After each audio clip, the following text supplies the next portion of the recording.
Okay. All right. Well, welcome everyone. This is our SSP gathering. We have a wonderful committee, a critical mass of SSP experiencers, largely thanks to Alex Galvez, who is here and our co-host and knows all these wonderful people. And he's going to help with some introductions. Yeah, well, everybody, of course, Dan, do you want to introduce yourself first? Because I feel you have so much to offer all of us. And if you could just give us a little bit of synopsis of who you are, what you do. You meant me, huh? Yes, master. Okay. So most people here know me, Dan Winter, fractalfield.com. Notably, since our last meeting, we've done 3 recordings approaching 50,000 views with Elena Denon. One of them was on propulsion of UFO propulsion physics. One was on the plasma intelligence of advanced beings, the 9. And the last one was on the plasma physics of stargates and portals, some of which we'll be talking about tonight. So lots of fun to come. Yes, my function here is kind of the electrical engineer of the spiritual evolution. Hopefully, maybe it's a nice way of putting it. Anyway, so more to come. Go ahead, Alex. Yeah, sure. And Sheila, would you like to just introduce you to the team here and what you do and what you offer? And Sure.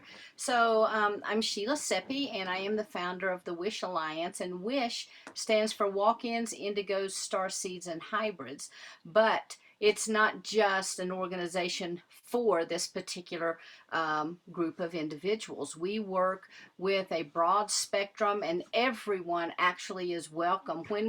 When I first started this, it was kind of an extension of the work that I had begun doing, pulling people together, creating, well, I had written the book, Walk-ins, Cosmology of the Soul, and it was kind of that because my guides woke me up in the morning and said, this is what you're going to do, and get this organization together. And they basically laid out the format for me, but it's really a place where it's a safe place where we all can get together and we can share and we can talk about different subjects. We have presenters twice a week on Mondays and on Thursdays. Everything that we do is at no charge. We are now at the point where we're starting to have a section where people can share a little bit of their story if they would like. And we keep that on, the website, and that way other people can see each other's stories and they can begin to share and network and, really find a community for themselves. And so that's wishalliance.org if you want to check it out. I'm going to be with you guys as much as I can this morning. I have to actually jump off in about 20 minutes, but then I'm going to rejoin the meeting because I already had a previous meeting.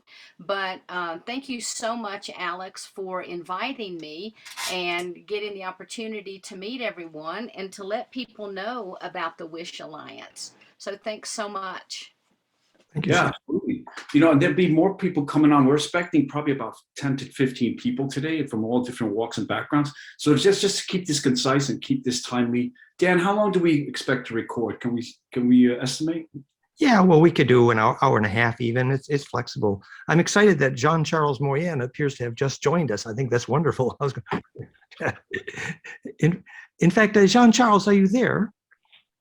Yes. I start my video. Okay. Well, just to say that Jean Charles, thanks to Alex Galvez, we had a sort of a critical mass team of SSP experiencers. This is what, I don't know, 5th or 6th gathering in Confer.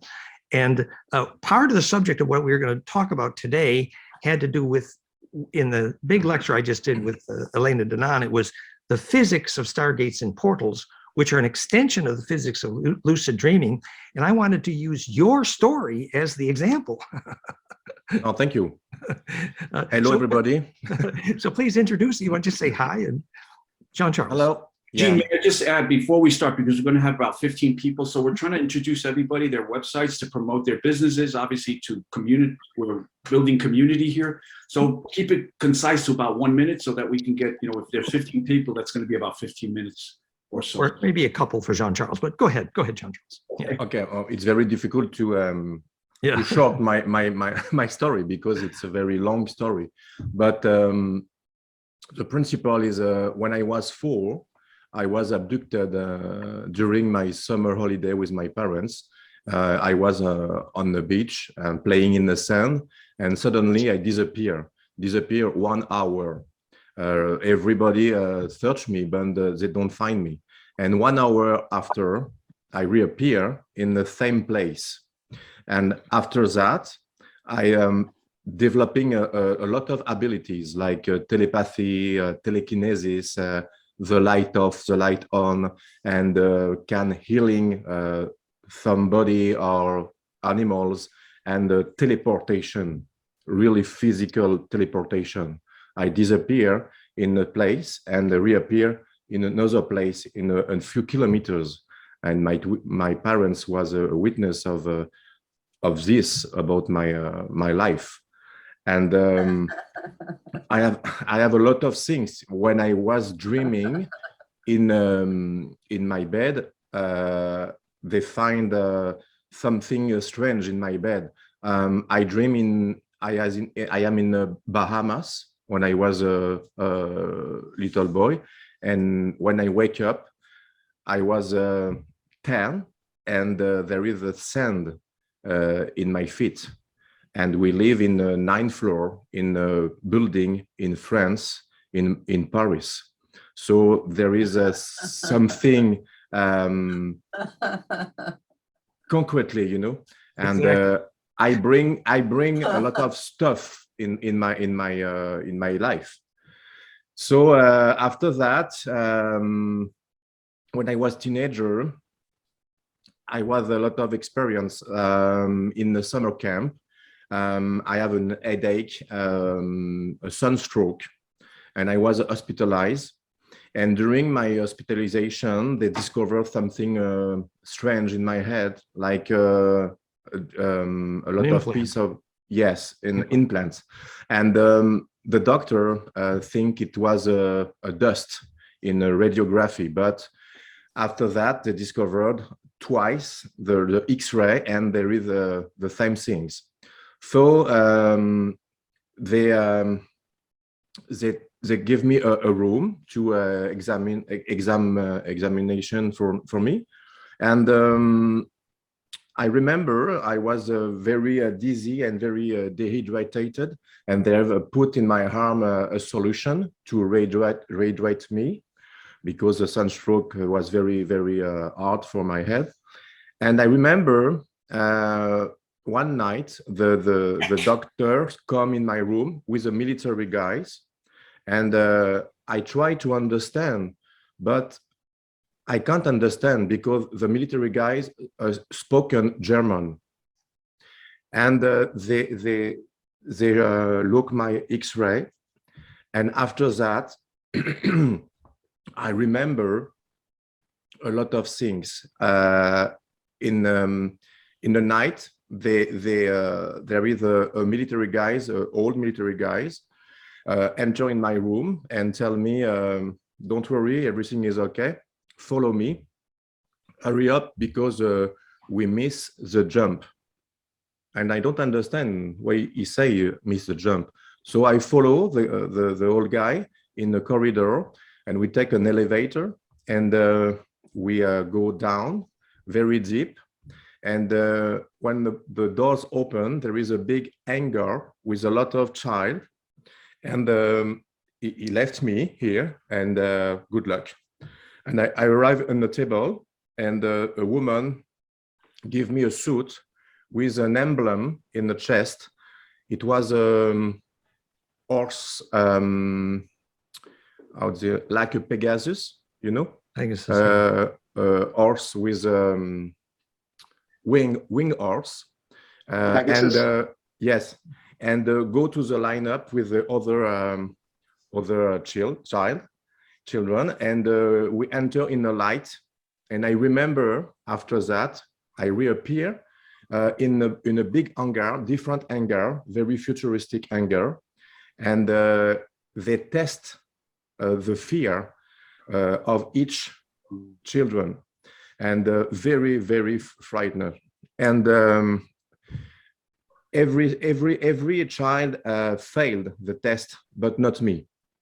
And I recognize the X-ray, the doctor with the military, and he tell, this is the boy I told you. And they tell me, go to a black room, and inside the black room, there is a big mantis. And they look at me with the big eyes, and she put her big paw in my shoulder and tell me in telepathic, don't worry, everything is okay. You have been chosen. And I collapse. And yes. Let me interrupt for a moment, just because I really want to give space for the community first before we start. So let me just open up by telling people the initiative of this meeting was to split it up a bit between the experiencers themselves and their experience, very much like you're doing now, and Dan's work on fractal physics and how this all ties in together for our own evolution. So if I may, pardon, but I just want to interrupt you for a moment. Just we have 15 people. If we give them just a minute each. Yeah. Who you are, what's your website, and you could post your websites on the chat to support the community. Oh, yes. Sorry. Just give me about 15 minutes and we can return to your story, or Dan, whatever way you want to. Yeah, because we wanted to talk about the physics behind Jean Charles' story was part of the, but yeah, we want to do a few more introductions. So please, yes. Yeah, if I may. So just a few more, like 15 minutes tops. So let me just see who's here again. So if we can go to FC, do you want just 1 minute quickly who you are, what you do, and post your website? Because it's very long. My story is very long. I have a website, not website. I have a channel, YouTube channel. It's very. There is a 15 video capsule about my life. The name of the channel is a Connection Alien. All my stuff is in English language. Okay, Connection Alien. Yeah, okay? You can put it in the chat too, so we all have it. Connection Alien. Good. Yeah, okay. yes. And there is my interview with my friend Michael Sala and Elena Danaan. Yes. So all about my life is here. So thank you very much. And we want to use some of Jean Charles' experience when we talk about the physics shortly. So more to come on. Physics. Yeah, Great. It's physics. All my experience is physics. It's not. There is some hypnosis because there is a lot of all in my memories, but everything is really consciousness with my parents, my friends, and a lot of things. Okay, it's not a hypnosis memory. It's a real. So FC, whoever, madam, I don't know your name. It just says FC. Do you want to introduce yourself very quickly, what you do, who you are, and post your information on the chat? If you don't want to speak, you can just pass it on.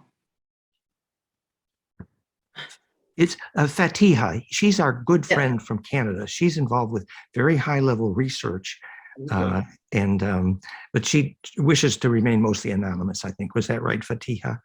Yes. Okay, no problem. John Bertoli, fellow trainer like myself. Do you want to go into about a minute or so just in honor of the group and what you do, and post your website on the chat? Sure. I'm a lifelong experiencer.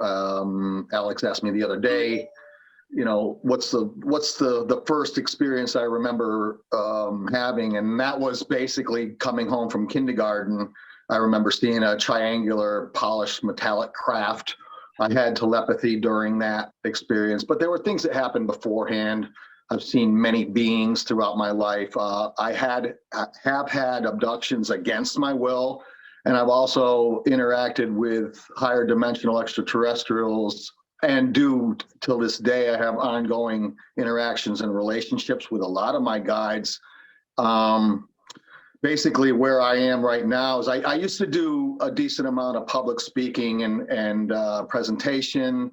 I'm very much into the star languages and their uses and how we can use them to, in a practical sense, in the three-dimensional life and three-dimensional world, as well as the spiritual, and bringing balance and alignment, things like that. So I used to do a lot of groups. I spent a lot of time up at the Isetti Ranch. I actually lived up there for 8 months, and I did activation, light language activation. We call it light language. I call it, it's their star languages to my understanding. And they, you know, we have our physical lineages. We also have our universal lineages. We can get into that later. But anyway, so I started doing a lot of these activations, and it was kind of funny because I was a pro drummer for a large part of my adult life. And I remember having a conversation with one of my guides, and they said, you're going to help people. In a sense, you're going to be somewhat of a spiritual leader. And my thing at the time was, I'm a progressive metal drummer. How does that work? And it was like, that's precisely the thing, because that type of approach is very refreshing. And a lot of people in the community that I was involved in at the time, they were inching towards the spiritualism, but they were kind of afraid of it. And so having one of their own, a metalhead actually, fully embracing these types of things, it was really big. So like I said, I did a lot of public speaking. I had a Facebook group, which I actually closed that out last year, but I had like 700 members on that. And it's all about the star languages. As of late, what I'm doing is working with a lot of individuals and using the star languages as channels to heal the physical body, heal illness, injury, as well as performance and things like that. So these are the very practical aspects of it. But there were a lot of situations, and I mean, later on, if we're doing a Q&A, I'll answer any questions, that are related to those areas. But I have I'll put it in the chat. It's going to take me a little bit with the setup I'm running a little more difficult, but I have a YouTube channel also. It's called We Speak Unity Light. I'll repeat, We Speak Unity Light. And that's got a lot of meditation videos. It's got some guided meditation. It also has some short videos describing some of my experiences with extraterrestrials, with the Sasquatch people and so forth. But that's my story. Thank you, John. Exciting. Daryl James, if you want just a minute again, because we have about 20 people. If we go like 3-4 minutes, that's an hour there. So just a quick introduction, who you are, what you want to share, and maybe a business website if you want to post here. Thank you. Sure, yeah, I'm Daryl James, and Hi, James. I volunteered for the SSP when I was stationed in Newquay, England, at a base called JMF RAF St. Morgan. I was in Dark Fleet, and then I was in Solar Warden, and my website is daryldjames.com. And I mean, that's about it as far as introductions go.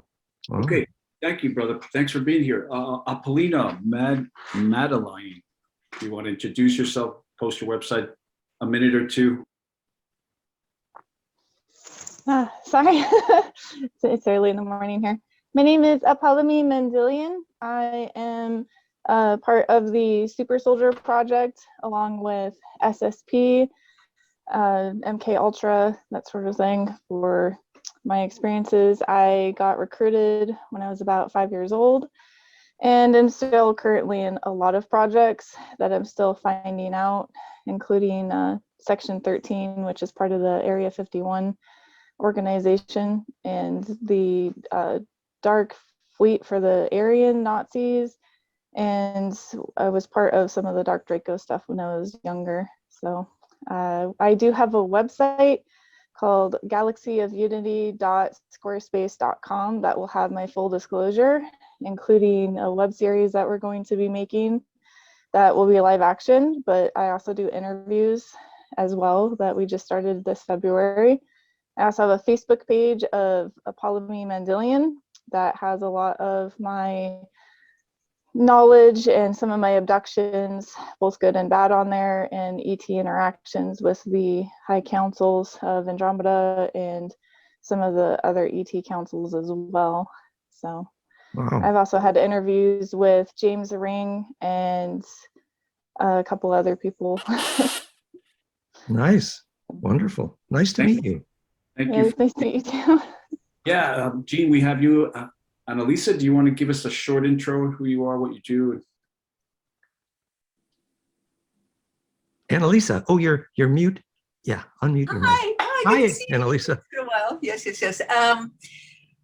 The only memory I have as a soldier was just, waking up on ships and going, oh no, not again, going to bases. I never really recovered all those memories. The memories I do have were the ones with the love and light services. And they just, lifted my vibration so that they would know when fear would step in the human being, so they would know when to assist. But I did have some spooky stuff with the darker ETs, and I was kind of used like a test subject for both. The dark side would take me and put lots of implants in me. The light side would take me and clean me up. So I just kind of went back and forth almost my whole life. I haven't recovered much of my memory, but what I have done is activated the cosmic genetics so that the light languages stream through like a field. So I'm like in the field of the cosmic unity a lot of the time, and it's incredibly blissful. I'm still learning how to slow it down so I can translate, but mostly it just comes in as a field of being. And the website that's not currently listed, but it is Quantum We. And I do vibrational healing and mostly just provide the field to take people into unity consciousness. And I think, like John said, some of the light language sounds, I don't say I'm a healer, but language will come through and I'll hear, oh, now that person's not going to have cancer, but it is remarkably efficient. Wow. Anyway, it's nice to be here. Thank you. Oh, thank you, Annalisa. You're looking good. Thank you, sweetie. Geraldine, hit us up. Geraldine, yes. Hi, everyone. So wonderful to be here. Good morning. So my name is Geraldine Orozco. I'm a lifelong contactee. I've had several experiences all my life regarding Draco experiences, underground bases, even as a child being utilized for psychic abilities. And then later on, more recently, taken into underground bases here in the US. As well as participation in the hybridization program and doing some research there in the hybridization program. So my primary work, I'm a psychotherapist. I am do something called DNA reprogramming. My primary research is on holographic DNA, understanding the multidimensional body and how we access, contact and all this interaction. My website is hybridmother.com. It's an international support group for experiencers, and also my website, geraldineorozco.com. So thank you for having me here. Geraldine's amazing, and she's very famous. She's very humble as well. Thank you. Thank you, Geraldine. James Newman, please step up, brother. Good morning, everybody, and thank you for sending the invitation, Mr. Galvez. Sit vir bandian ng korvidia requirit sut nur valian nor. Nikir nian sumor vidiaran ng kian par. Amniaram gor vidiaran sitir mut niara foriasir. My earth name is James. My soul name is Tiamu. I am of the Nabayan people from the Phoenician galaxy, and I'm here as a messenger. I am here as a messenger visually, in art, and in expression of vibration, and for the expression of the intention that vibration holds. There is no translation for what is from the ethereal. It is simply holds an intention for its expression.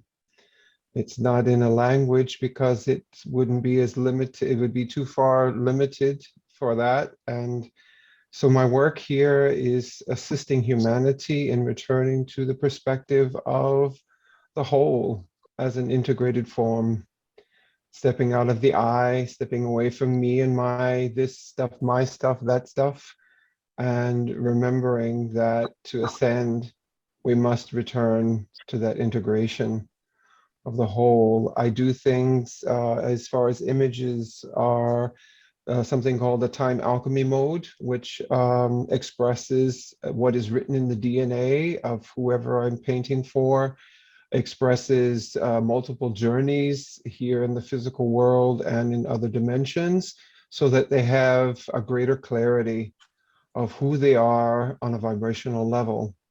And so that that tuning fork is rung so that they can find their way home. And my website is alignmentlife11.com.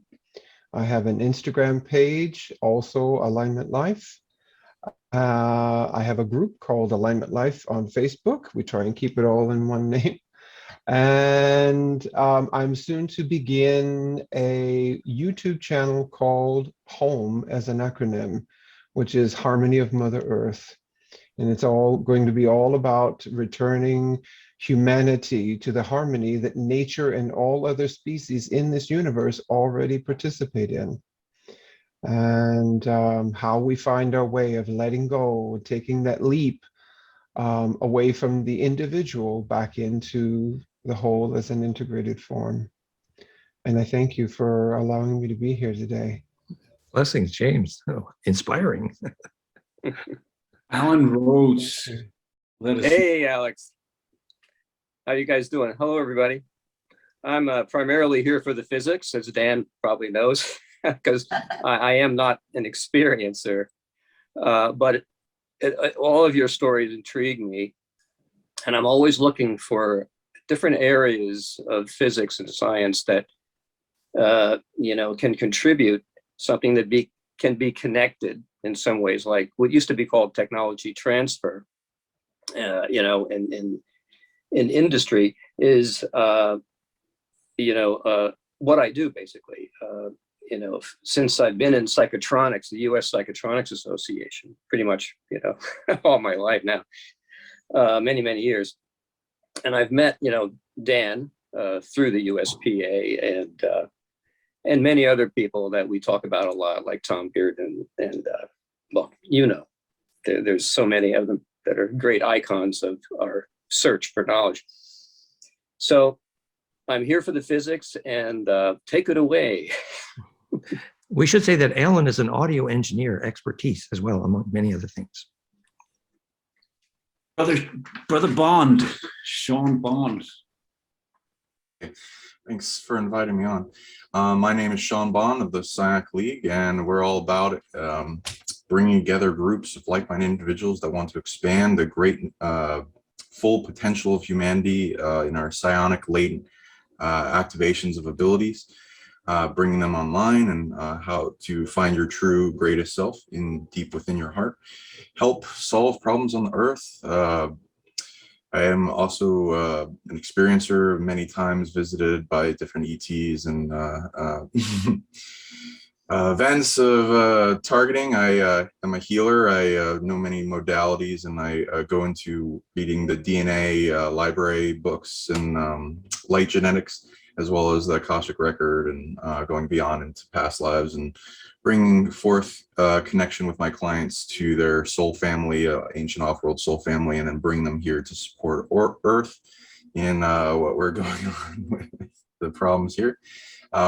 Bring about a equal playing field for humanity and the struggle that we're facing, and to make a difference here by helping people unlock their true power to bring the balance of goodness to any evil, ending slavery are some of our goals, ending the harvesting, the limitation on our psionic potential from other species, connecting to other worlds, teaching telepathy. I also have gotten well known for healing super soldiers and targeted individuals. I have been targeted a lot growing up, and as you turn on that light inside yourself, it attracts many moths to the flame. If they see you as a threat, they'll send heavier and heavier stuff. I've been attempted in psionic targeting to stop my heart, as well as shut down many organs, and I've learned to counter those psionically, and then teach others how to empower into that, and then to where we are way more stronger than any of these other things, and then finding the secret of humanity, which is like, oh, what are we? This great mystery of like some super hybrid of all these over 10,000 plus species all together, and this back and forth between what we are, between the unity of dark and light, angels and demons, and many other different forms from other worlds. And to bring that to a whole peace equation of the unity of all species to end all wars. go into reality warping, and I've been a psionic specialist in many temporal dilation visitations and teaching much of factions and groups, as well as like to get taught myself. And everyone has wisdom and knowledge, and we're all here to bring pieces of the puzzle together. I'm also here to protect the timeline of Earth in many different ways from getting way worse. And many other here, as in this call, I can tell, are doing that. So thank you all for doing that. Thank you very much. Honored to be in this call. Thank you, Sean. Thank you, Sean. Tia, 1 minute or so. We can put that in a time capsule of a minute. Yeah. Oh, I can and keep it short. sioniclead.com's my page, and also YouTube if people want. Post it up. Put it on the chat. All right, so my website's not really the greatest. I am a targeted individual. I call myself a trafficked and targeted individual because it's ongoing. I'm continuing to be taken on a very regular basis, but mostly I think through the Anunnaki actually right now is who is interrogating me the most. But yeah, SSP, I was taken as a child, MK Ultra, Montauk, Alters, Mars, Draco, Space Nazis, Anunnaki. Anyways, if you are interested in trying to connect with me, just go to my website, tiaakrish.com. You can see how my name is spelled there on the screen. But I'm trying to do my best to keep things rolling, and I keep being hampered and thwarted and so on and so forth. So the projects I'm working on for disclosure are just like delay. I'm actually in the process of moving because there's electromagnetic radiation that's very high in my home right now, and I have to turn off electricity. So anyway, so that's the short synopsis there. Thank you, Tia. Mahib, welcome. Hello, everybody. Thank you, Mr. Galvez, and thank you, Dan, for the invitation. It's good to be here. I'm from North India. I live close to the Himalayas. I come from a multi-generational military family. So yeah, I'm an MK Ultra experiencer and a psionic super soldier. I joined the Indian Air Force after college. I was training to be a fighter pilot, which is when my 20 and back my lab experience actually happened. Spiritually, I'm connected to the Himalayan yogic masters. I am a practitioner of Kundalini Kriya Yoga, initiated by my master, Yogiraj Siddhanath, with whom I've been connected since many past lives. So yeah, that's the short of it. Thank you. Wow. Wonderful. Thank you, brother. Glad you're here. Thank you for being here. Dada, about a minute if you can, please. Hi, everyone. I'm Dada. I'm a friend of Dan and Valerie. Wow. And thank you very much for inviting me tonight. I'm an Acharya, which is meaning a teacher of the Ananda Marga spiritual movement from India. And I've had an interest in this field for about 25 years with my first meeting of contactees, and it's remained an interest that I have sort of integrated with the yoga meditation tradition. And I guess that's sort of where my interest lies today also. So thanks again, everyone. Thank you, Dada. Thank you. FC, whoever FC is, can you unmute yourself? And if you'd like, you don't have to share if you don't want to. I know Natasha already says she doesn't need to share. FC, do you want to share? But you need to get yourself off mute. She stepped away for a moment. Hang on. Okay, thank you. Natasha, we're going to skip. Valerie, do you want to share a little bit about who you are, what you do in about a minute, please? Hello, everyone. So I'm a dance partner, and I invited Dada Ravi Shekhar, who I know that has been in this, has this interest. And I'm not an experiencer, not that I know, but in our teachings from P.R. Sarkar, I learned recently that, you had the Mahabharata. Mahabharata was about to create unity in India. And there is another name, maybe Dada, you can help me, which I thought was the unity of the planet. It's not it. And can you tell us, Dada? It's the unity of... Yeah, it's literally meaning the unity of the universe. There was this Mahabharata, which many of you will know, related to the time of Krishna. And that was the establishment of what's called Dharma through the subcontinent of India. And the name that the yogis of that tradition are giving for this period is called Mahavishwa. So Vishwa is literally meaning the universe. So it's literally Mahavishwa, the great universe. Specifically, the project becomes the extension of Dharma, the righteous mode of living of developed beings on a universal level. Thank you. Wow, thank you. And thank you. Valerie is the ultimate networker, by the way. And the website for their grouping is consciousearthalliance.com. It seems to be my function. I don't know why, but it happens. It's all good. Blessings. A blessing. Hello, Alan, also. And what's your name? Galvez? Alex. Alex. Yeah. Edmund, about a minute, who you are, what you do while you're here. Oh, what I do is I rhyme all the way through. I unhypnotize the mind. I break the mind of the grind. I'm a twin soul find. Divine masculine, locating divine feminine, ending duality and inner famine.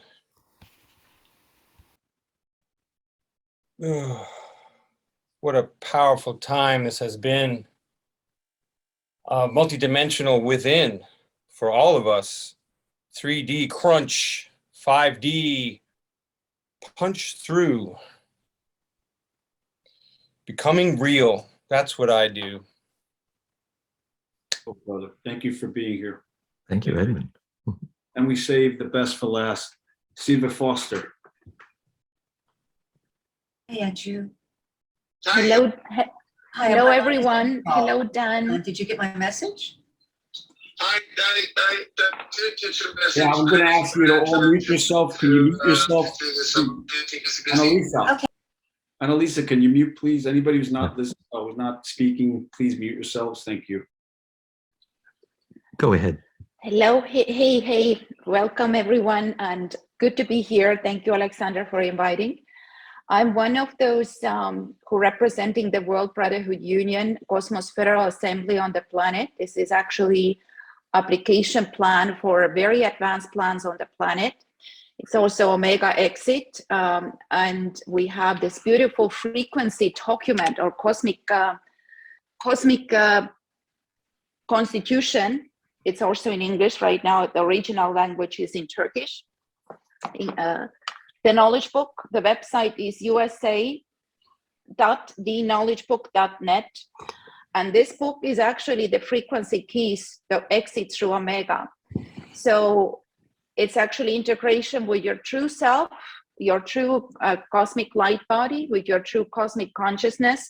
So the frequency keys are in the book, and we're representing this beautiful Brotherhood Union, very humble name actually, Cosmos Federal Assembly in United States, but it's very, very active in Europe, in many countries over the world. So thank you for inviting me. Thank you. Of course. And thank you all for being here. So I'm Alexander Galvez. I'm a fitness coach by trade, but I know now because of the post-2012 stellar activation cycle that I need to take a strong leadership role in bringing, in turning the dharmic wheel here on Earth and bringing all of our star families here together and unifying down here. So we're bringing heaven to Earth now, right? But staying well grounded in the process. And so I love you all. Like this, I don't have much of a family here left, but I consider you all my brothers and sisters, really, and I love you all. And thank you for being here. Dan, take it away. Yeah, we really have to thank Alex, because Alex knows everybody, and he's just a wonderful host. It's a good thing. Yes. So the theme that we chose it's nice to, people here have fabulous talents. They have been chosen for a reason. And I honor all of that. And my talent is a fairly narrow segment here. I have focused for most of my life on kind of the electrical engineering physics of these stellar phenomena, advanced consciousness, ET technology, advanced technology. And so tonight's conversation, I was hoping to pursue just for even a half hour, a little while, a particular part of that, which was, you know, I've done a series now, we've done 3 with Elena Danaan, like 50,000 views each into that. It's amazing. Elena has a wonderful audience. And that's a question I was hoping to chat with you all about later. You know, Elena says most of the bad guys are out of here now. I'm very interested in your opinion. but the theme of what I've been sharing with Elena's help, and I really appreciate her. So the first one I did with Elena was about the physics of UFO and extraterrestrial propulsion. And we talked in detail about the physics of the warp versus impulse power basically being the vortex impulse, the mercury vortex engine, whereas the warp drive being basically the barium strontium titanate or the lithium niobate phase conjugate crystal called Koski frost. So we talked about the physics of their propulsion. In the second major film, we did on the physics of advanced plasma intelligences, specifically the 9, whom we now believe is literally, in one sense, the return of Thoth Enki, actually, who, as is specifically announced as Thoth in the book Only Planet of Choice. And that becomes relevant because tomorrow, Geraldine Orozco and I are speaking, kind of keynote speakers for this international conference of Portal to Ascension on extraterrestrial history and technology. And tomorrow, I'm going to try to work that out. Well, how did Thoth, the same guy playing with Enki down here, how long ago, whom Elena says was came from Orion and the Anunnaki, and most of whom were interventionists, how did he end up being the advanced plasma intelligences of the 9 and the returning seeders of the intergalactic council, very advanced beings, advanced plasma intelligences, which is literally 9 toroidal domains. And that film came out very well. And then just a few days ago, we made the final in the series, which was on the physics of portals and stargates, actually. And that conversation specifically is what I would like to play with a little more this evening, in part because Jean Charles Moyen was kind enough to join us. Thank you, Jean Charles. So Dan, let me just say, so is it okay for everyone? In fact, let's ask everyone, because this is all our venue, right? This is a community. We all have equal choice here. So how do we want to do this? Dan, do you want to speak for like a quarter of the time or a little bit of the time? Then we open it up for others to, I think it would be great if others can give their. Absolutely. Oh yeah. A monologue is boring. so I'd like to maybe share for like even 20 minutes, whatever, not that 20, 25. And, even a few comments, if something urgent comes up, let's play. But then after that, absolutely open dialogue for sure. And Alex is our mediator because Alex can keep us from fighting. Yeah, quite nice. All right. So go ahead, Dan.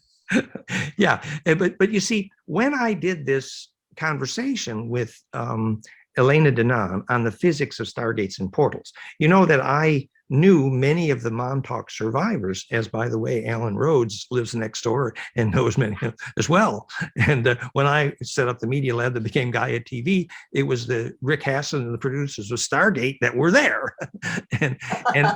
and later, my work with the Ophanim Enochian, which is the plasma symmetry physics of angelic intelligence bodies, it was centered around the Ophanim Enochian alphabet, the angel alphabet, and the physics of the hypercube symmetry of Ophanim I've been working on for 20 years, goldenmean.info/Ophanim. And those are the letters used on the edges of literally the Stargate in the movie Stargate. We think we know why, because that's how the plasma domains were literally tilted, steered, nested, embedded, and focused into hypercube physics, which is actually more accurately called phase conjugation.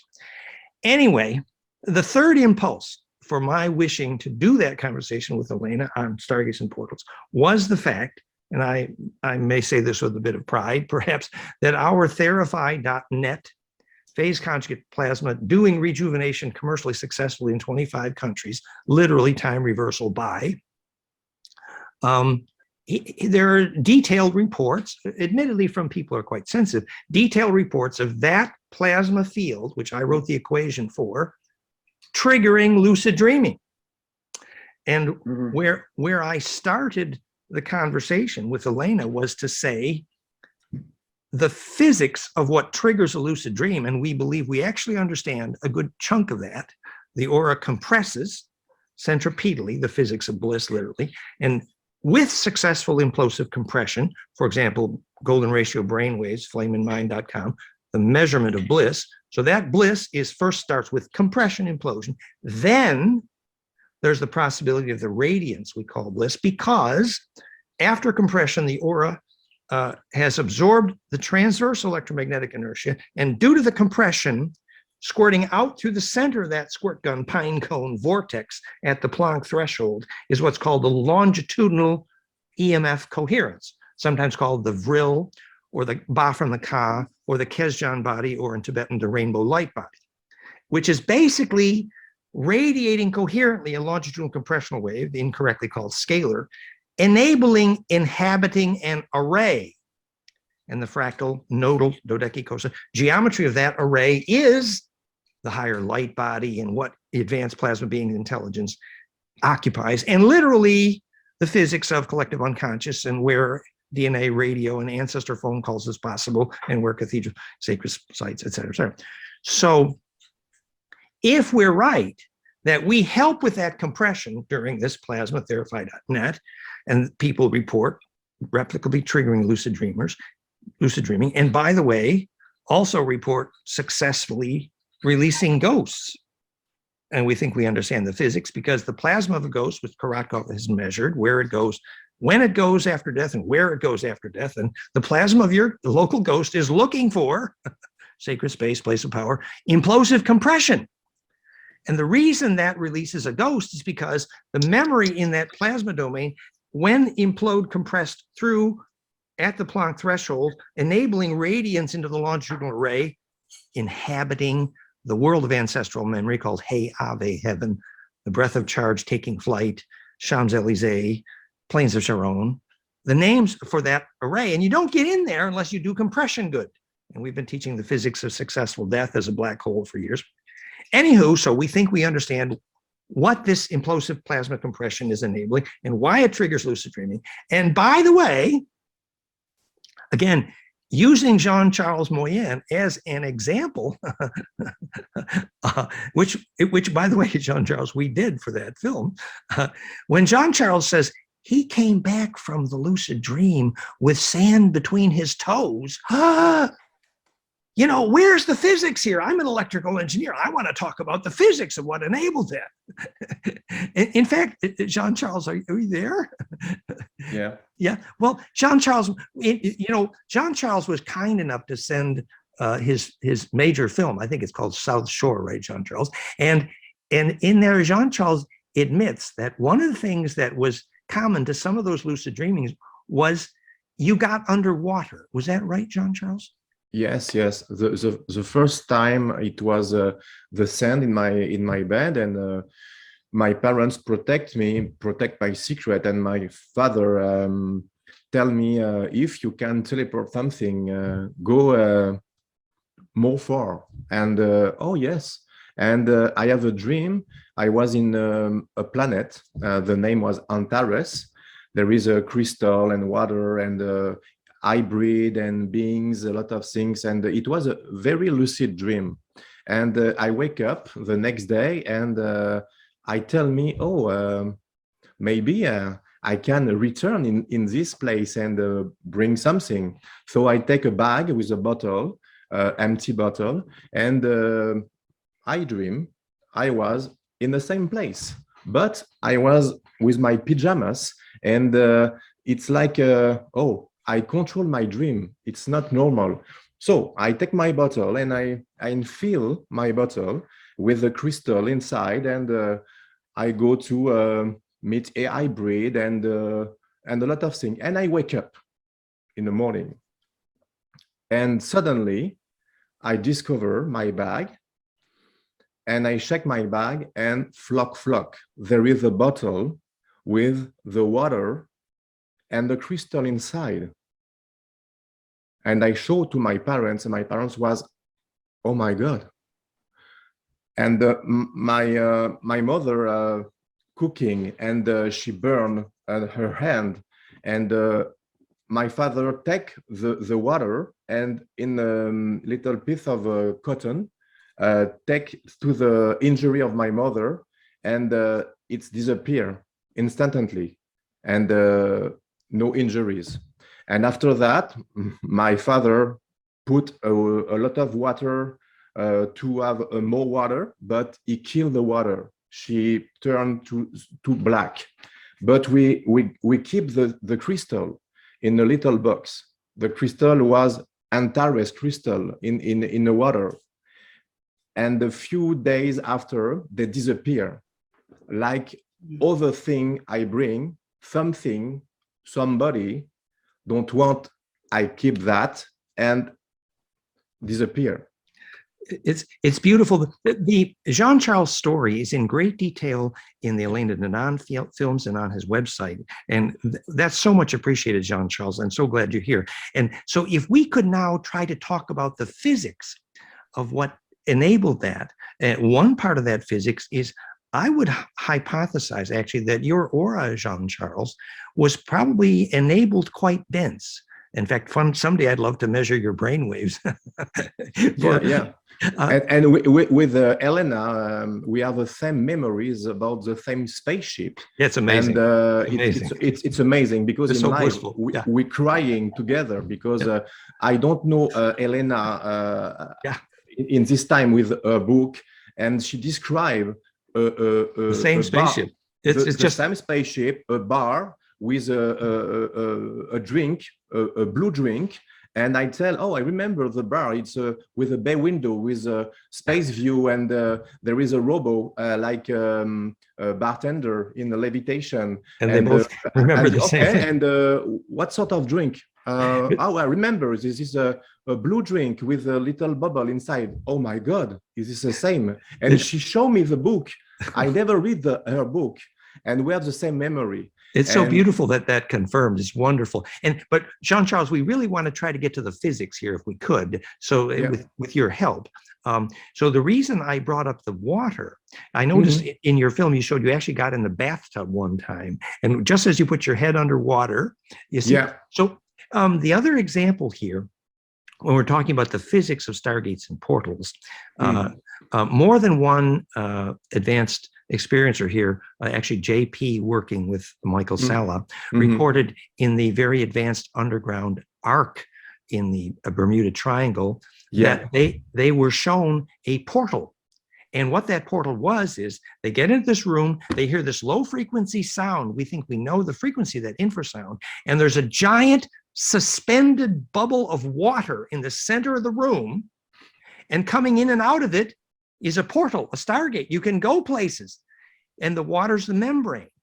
And also in the film Stargate and all of the related, you're always approaching this threshold, the surface of like a water bubble, and you stick your finger through the surface of that bubble, and you're on the other side suddenly.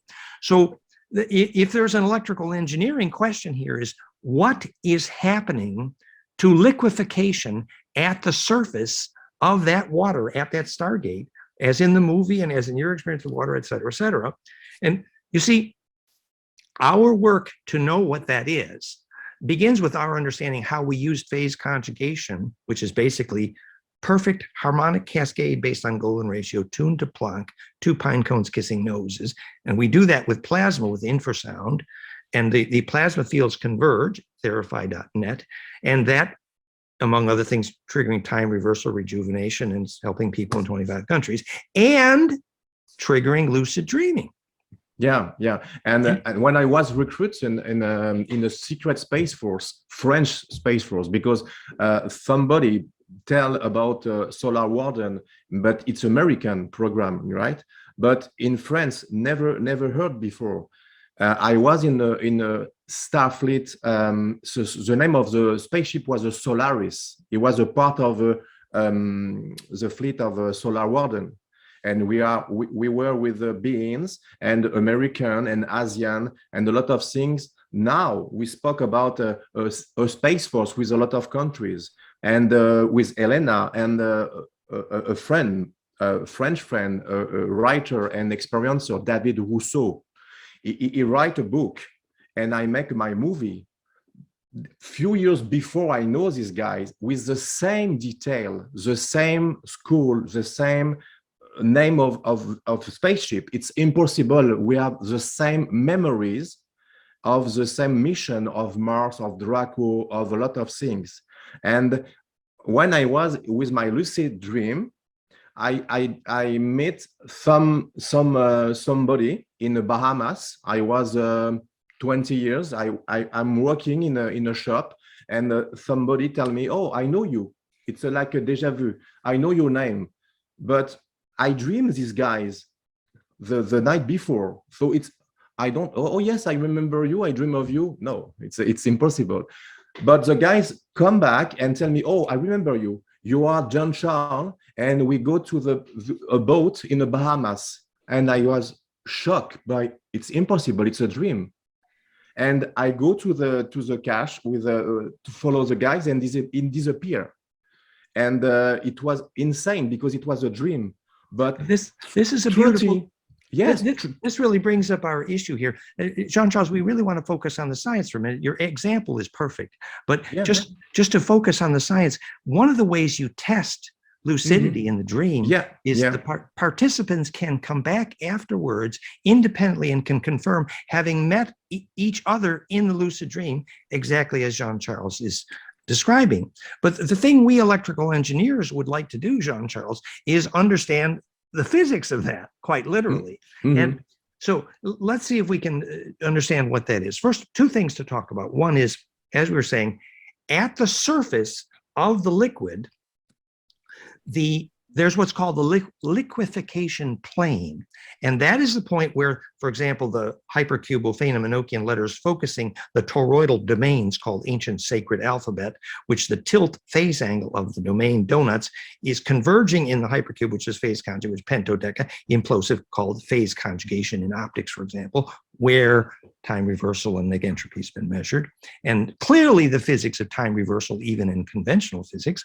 So when those pine cones kiss noses, precisely at that liquefaction surface, there is a compression event that produces a kind of liquefaction, specifically what is liquefied. This is the point, this is literally the point which Einstein missed. Einstein knew that gravity could exist if charge could implode non-destructively. He called it infinite non-destructive compression. But of course, he didn't have a clue what a fractal was. But more importantly, he didn't have a clue where charge went out the center of the vortex. We now know at the Planck threshold. And where that charge goes is from transverse to longitudinal, which is literally the equation for what a gravity wave is at the Planck threshold, at the liquefaction plane. And the reason death and bliss and stargates require a shareable emotion at that moment. You know, Elena and I talked about, well, if you're not focused, you get dizzy and you feel all these tingles. You feel tingles when you go through the Stargate. And if you're not centered, you could lose it. And what that centering, that literally that center of balance means, the same way you prepare for bliss or death or birth, actually, you have to go through a still point. And so the physics of what's happening at that compression plane, the liquefaction plane, is that the inertia is translated in vorticity from the transverse component coherently, contiguously, like pull yourself together, Charlie. Like you don't want to get fractionated at that moment. So down that wormhole of perfected compression, you then inhabit an array, literally the wormhole. Now in conventional physics, that's called entanglement producing Einstein-Rosen bridge. That's how they account for action at a distance, which Einstein, again, didn't have a clue. He called it spooky. But actually, entanglement perfected is what phase conjugation is, embedding perfected, nesting perfected.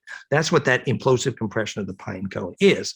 So then, when it reaches that threshold, precisely tuned at the Planck threshold, the inertia is translated from up and down electromagnets to compressional longitudinal, sometimes called scalar. And that longitudinal wave we know now by Bearden's equation is what a gravity wave is. And we know by Raymond Chow's measure that it's golden ratio multiples times c, the speed of light. And in fact, it's a potentially infinite series of golden ratio multiples times the speed of light, meaning the bigger the Stargate, the farther you can go, which is why they're fighting over the one in Orion, because it's really big. So it's literally a compression success. And the geometry of that wormholes, for example, it's why Jodie Foster had to use the dodecahedron to get there. And when she came back, they didn't know if it was a lucid dream or if it was real. And they spent the rest of the movie arguing about it. Yes, the strange thing is when I teleport, I was with my clothes. I was not naked by chance, but it's instantly. It's very quick. I dream and I am here in the place. I dream and I can bring something. When I was a child, yeah. And so that instantaneity of it has to do with the number of harmonics of golden ratio propagating down that array. Now, the key word here is inhabit the array. So it is proven that the dodecaecosa compression nodes, sometimes called sacred space of the Earth grid, measurably reduce nuclear critical mass, measurably produce military quality telepathy, and is the physics of where locating cathedral, labyrinth, Theraphi, and all action at a distance is enabled, because that's where the longitudinal nodes cross. So the professionals have told us that when the extraterrestrials set up stargates on the planet, they much prefer to use those nodes, and now we know the physics, because that's where longitudinal embedding is possible. It also explains what they call decadelta antenna. My friend Preston Nichols at Montalk, it all has to do with this implosive phase conjugate compression liquefying you. And the psychological component of this, and again, Elena and I talked about this, on the day that Billy Myers was angry, they couldn't beam him up the Palladian starship because he couldn't do compression well. And by the way, on the day that you're angry is a bad day to die for the same reason. Because implosive compression, it doesn't, actually the harmonic series, if you look at the Centric literature, goldenmean.info/touch, the harmonic geometry of the compression wave that produces anger is 1/7 max destructive interference. Whereas love, that hug is golden ratio, so it's implosive, it's compressible. So compressibility, which in psychology healing is called the collapse process. And compressibility in physics is called the charge implosion, which is literally the solution to the unified field, and successful compression is the solution to most every problem that physics knows, including urban design, alchemy, and how to get through death and how to get through a Stargate. It's all about successful implosive compression. So the conclusion we came to really is that something like Theraphi.net, which is phase conjugate plasma field, measurably replicating lucid dreaming, if that became more broad spectral and more plasma dense, that's what a Stargate is. Yeah, my brain is, I need a pause. Well, so I wanted to suggest about Jean Charles's experience here, which was how we get the inertia. See, John Charles, I think you have a talent here, which I think is fabulous, actually. Your talent is that your aura is probably very coherent, means that you can get to that moment of density, literally a still point. And the physics of how you inhabit a lucid dream is that then you're closing your eyes and the nodes of that array, you can begin to steer the nodes of that array at a distance. For example, Ingo Swann lighting a flame with his mind at a distance through a Faraday cage replicably. It's called flameinmind.com. Lighting a flame with your mind at a distance. Turn it off. We can measure the harmonics that enable that to happen in brain waves. It's golden ratio harmonics alpha to beta, which are Schumann. And so keeping your harmonics in golden ratio is the psychological correlate of bliss, but it's also of successful compression. And even the kids who can see without their eyes, that's also the brainwave signature, because the plasma vortex forms inside your head, and so you're blindfolded, but you look through the tornado and it's an eyeball. So it's all about generating a field of compression around your aura, which means, Jean Charles, actually, our hypothesis would be, with your wonderful talent for lucid dreaming so coherently that it is a Stargate, our hypothesis, Jean Charles, would be that your skill would work better at magnetic line crosspoints. Your skill would work best at sunrise and sunset, as Agnihotra does, because it's phase conjugation of plasma. Your skill would work a little better at solstice and equinox, for example. So these major right angle cross points, called four-wave mixing in phase conjugate optics, which is the real physics of astrology, clearly, indicate that the convergence of these compressions, because see, what enables in physics, what enables phase conjugation in optics for lasers, and this is the first time time reversal and negentropy was measured, the reason they call it four-wave mixing is because those wave fronts from those two pairs of lasers have to meet with angstrom level accuracy to implode in this superconductive, superdielectric baryon strontium titanate, the phase conjugate mirror, which is, remember, how literally how Nostradamus saw the future and how John Dee called the angels and how the Olmec called their ancestors, is basically a phase conjugate mirror. And much of the ET literature talks about these time portals, these devices. They look into basically a mirror, and they basically time travel. Physics has a lot of information about phase conjugate optics and time reversal. For example, you can't time reverse toward disorder, you can only time reverse toward increased order. So that tells you a whole lot about negentropy and phase conjugation. Anywho, this is why ancestor memory lived in that mirror, because that's where the longitudinal array becomes accessible, actually, which is called heaven and song lines and dreaming tracks. It's ancestor memory because that longitudinal array is the physics of gravity, but it is the physics of DNA radio. And then in the more advanced material, we get into how super dielectrics also are the radio for the good guys and the bad guys. For example, black goo, super dielectric carbon nano, that kind of stuff. So anyway, that's, yes, please, go ahead. Go ahead, question.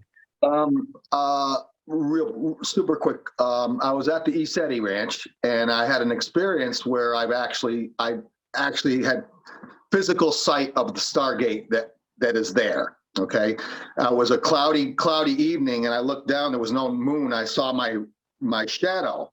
I turned around the opposite direction and saw my shadow, and I was like, "How is this happening?" I looked straight up, and I can see part of the ring of the Stargate. Now, I need to tell you one other thing. During the eclipse up there, as the eclipse got more and more complete, I started seeing these sheets or waves, more accurately, waves of this teal energy pouring down off of Mount Adams towards the Stargate. That night, the actual one of, like, it seemed like part of a ring or a halo type object. It was huge, maybe 100 feet above me. It was that same teal energy, but back to the symbols, the light language symbols. You would look at one part of it and you see 5, 10 symbols, they would immediately change. They were in flux, and it was rolling and rolling and rolling. And here's my question. Being in a meditative state, I asked the question, and I was told that the Stargate is self-aware. Exactly. Okay. Well said. Stargate is self-aware, and you can actually converse with these portals and gates. And so I continued to do so. And it's very easy. I was blown away by how easy it was. But the energies and basically it boils down to intent. You know, what is your intent? Well, you know, I understand the physics, and I'm a geek. I love all this stuff. I suck it up with a sponge, like a sponge. However, I also like to simplify things and get directly to the point for it to function, for me to have it so it actually benefits me in the 3D world as well. So I asked simple, direct questions, and I got simple, direct answers. Absolutely fascinating stuff. But I will never forget seeing those symbols turn and turn and turn. And it speaks to me in my primary dialect.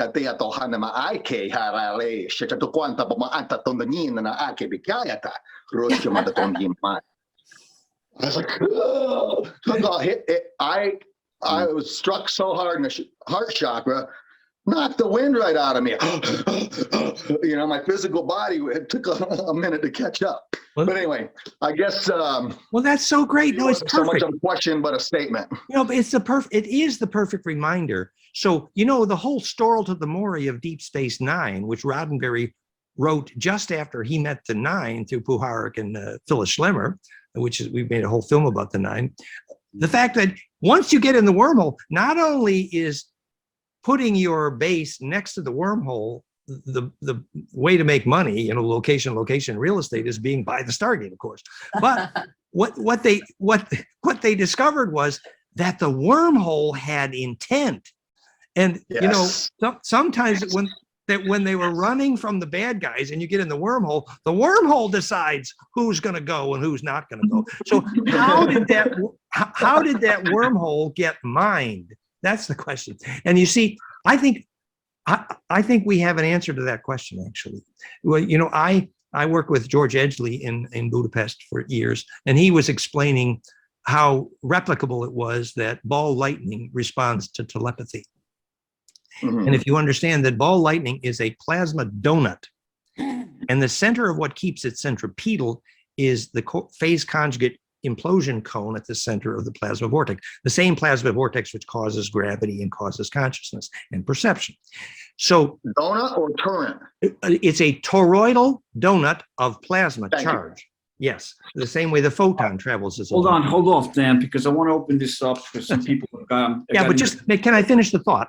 That no, but please. No. But to finish the thought, it's just that the center of the plasma donut, being phase conjugate implosive, is the beginning of all DNA radio. So essentially, the reason that the torus of ball lightning responds so well to telepathy is because this radio of mind exists wherever plasma implodes. And that plasma implosion, the more it's broad spectral, the more it is mindful, which is the more far fucking lied, man. Its field, the more far reaching. But go ahead, Alex, then. Oh, no, I just want to open it up a little bit because I know some people have to leave. They have, you know, they're in different timelines, several major dimensional timelines, so they have to leave. So I just want to open it up a little bit. There's so much different variations of experience. I would love to hear from everyone. So I'd love like an open forum Q&A for everyone, not just Dan, but for all of us, if that's okay. And thank you, John. Thank you. Well, let's open it up. Step forward. Yeah, like one question I had for everyone is, do you agree with Elena that the bad guys have been booted out of here? There's the bad ET. By and part, yes. Yeah. Well, that's encouraging. You know, she calls it the Nebu, the Greys, and the Dracos. She calls them Siakar. And she says most of them are out of the solar system, including Mars, Moon, and the underground bases, thanks to the Galactic Federation. That's what Elena's saying, and Michael's saying.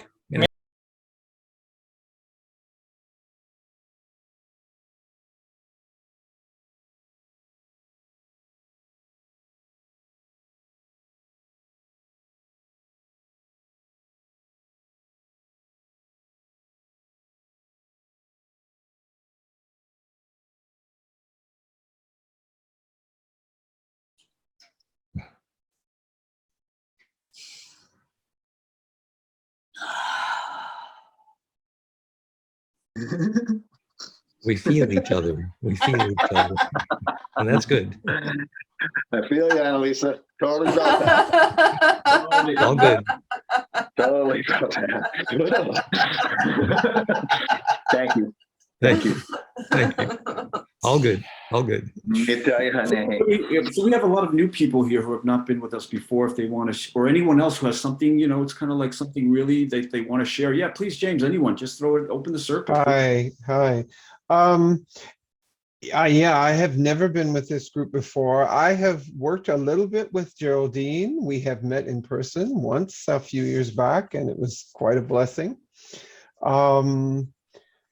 A few things come to me.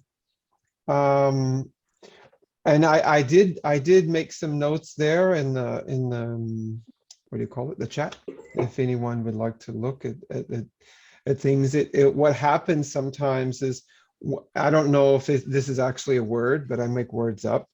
When we cerebralize something and we stretch it this way, its fluidity of ascension is impeded. So the more we do this with it, the more we impede the fluidity of what is coming for us. And another thing that comes to me is that we only ever experience what we are in vibrational alignment with. Just like anything, the wormhole, as he was expressing to, holds a vibrational state and a vibrational intention. There's nobody there as a guard at the door. It is simply its vibrational frequency, and that which is not aligned with it cannot pass. There's no fight, there's no war, no need for warriors or guerreros or any of that. Exactly. And there's a saying that I've used a lot of times in gatherings: the very best way to win the battle is to leave the war. Leave the perspective of duality, to think that we have to constantly do this. It is illusional. And it has come to a point, as we can see in the greater world, it's become delusional. This need, instead of this need for integration with one another, and coming into a place where peace can reside within us all. But those who hold on to this perspective of, well, I've got to beat this one, and I've got to, you only make more manifest more of what is unneeded for this realm, because the new earth isn't, or the new dimensional perspective of what is about to occur for us all is not out there somewhere and going to come. It is awaiting our alignment with us, with it, and enough of us in alignment with its expression, its vibrational expression, to be expressed to us and through us as us. But we must first align with it. And to do that, we cannot have a perspective of this in any way, because that is an old paradigm, an incredibly old paradigm that is leaving and mostly has already all dissolved. We have to step into a unified perspective of that all things are possible. And as we step into that realm of possibility, we then allow for our alignment, a non-dualistic alignment. Divinity knows no gender. Divinity and what is of the ethereal knows no separation, no divisive words, or no division of category, no matter what it is. It is all an integrated aspect of the whole. Oneness isn't a singularity. It is an expression of the whole in its integrated form. And when we let go of the cerebral perspectives of so much and come into the vibrational integration of it, then we allow for the expression of what is to come. And so what Dan was saying about the possibility of there not being so many of whoever he's referring to out there, it is because so many have left the battle and have left the war itself. And come into that integrated place. And that's all it takes. We don't have to fight anything. That is a very, very old paradigm. All we ever have to do is come into that integrated space, and it no longer has a place. A beautiful parallel metaphor in The Secret Places of the Lion, the famous spiritual book. And the lion at the portal serves you by smelling for fear. So when Jean Charles said, I was the one that wasn't afraid, because yes, fear is the mind killer, because it resists compression, basically. So smelling for fear, when there's no fear, then. So the lion served you at the portal. So that's what the Stargate itself smells for fear. Mm. But also, I'd say too, the emotional, energetic, like just even like, there's so much in your expression, James, that energetically muted into the feminine wisdom, energetically, vibrationally, and you know, where the old paradigm still stands in me is an emotional, are a series of emotional layers that are still arising from my subconscious. It's a process. The emotional dimension is a real dimension, and it's a dimension. The third dimension is the one, and the fourth dimension are the ones that really do still affect us. You know, as we as light workers are also fully in the human, you know, getting slapped around. I often refer to myself as an emotional rag doll being kicked around the house and still smiling. So we're still in it, you know, but that new paradigm that you so beautifully revealed, you know, that's also, you know, what we're like, our whole nervous system, our emotional system, our mental system is like, you know, it polarizes toward it, and we have these experiences, and then we, in the feminine, in nature, in physical matter, we do it, things physical matter. We exhale, we contract, we're in the seasons. This is just the beginning of spring. All this feminine wisdom that's not in the brain. You know, this is what we're going through. And naturally, you know, what is the natural part of our ascension? What is the natural thing that is drawing us to our passions? And it's opening up more and more and more and more and more. And thank you for letting me say something. I was just very moved to add to that. Thank you. And I would like to jump in. Can I jump in? Mahip had raised his hand. Okay. Yeah, and then Annalisa, maybe? No, I don't know. Mahip? Yeah. So there was this discussion about portals. So I had this very specific experience.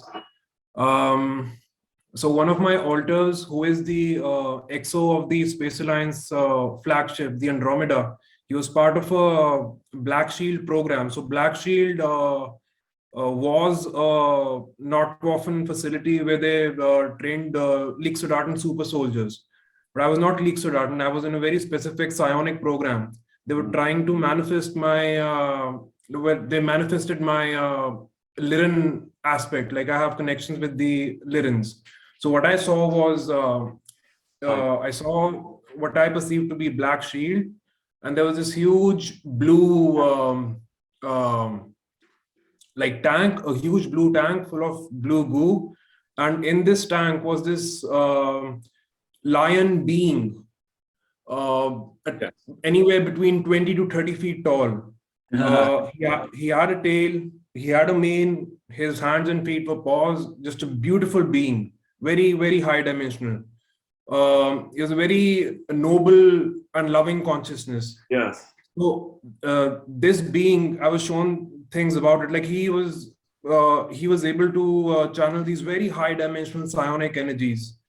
And one of the things I was shown was this being, he raised his hand was like a paw, and he manifested a portal right there in that area, in that Black Shield area. So there was this huge portal opened, and that portal you could use to travel between space and time, anywhere between space and time. He focused his psionic intent and he guided it with his hand, and there was this huge portal that opened. So yeah, that's something that came up with the portals for me. Was that his right hand or left hand? Right hand. Yeah. Okay, that makes sense. I would hypothesize that blue liquid was a super high dielectric material similar to the gold impregnated water used in the film Dune for the Time Guild navigators. Super dielectric. Of life. Yeah. And that's related to why being underwater was the beginning of Stargate. So super high dielectric media would enable the propagation of mindfulness. It would help, as it were. And the lion being fits the story so well as well. So Sekhmet is beautiful, powerful experience. Amazing. Yeah, very powerful, very moving experience. Thank you. I know it was not a screen memory because I felt the sensation of the blue goo all over my body. I clearly felt the sensation, like this very cool and pleasant sensation on my body. Yes. And sorting out which branches of the Nachtwaffen and the Dark Fleet, Johann Fritz, Will Nutter, is expert and has joined us many times, and will again. And I think it'd be fun for him and you to talk about that as well. Yeah, he gave me, he channeled my records for me, basically. He did. He told me about my records, my service SSP service records. I see. So yes. He channeled my records for me, and a lot of it matched my own experiences and my own visions that were coming through. I see. So yeah, he's good friends. Yeah, Yeah, I'm good. friends with And him. you agree with Elena that the Dark Fleet basically did get kicked out by the Federation now? Is that your experience I also? would say by the Alliance, but yeah, more or less so. Yeah. Okay. I would emphasize the Alliance's role in the whole thing. Great. So we have consensus. I like it. Annalisa was next, I think. Sorry. Yes, yes. First, I just want to acknowledge this group that they're, in everyone's introductions, what kept echoing was this, that we're holding this in our bodies and in our consciousness, this field of unity. And that is the greatest gift. And what I wanted to share was an experience I had years ago about us. We're each portals through the core of our own being, through our own centers. We not only can go into the central sun, but we can go into the void and bring back, using our intention, whatever host intelligence. We host platforms of intelligences and Star Nation activations, whatever we choose to stand for and to bring in, that we're not actually just guests on the planet, we are host. We are co-creating. We decide what matrices we want to host on Earth, on our version of Earth.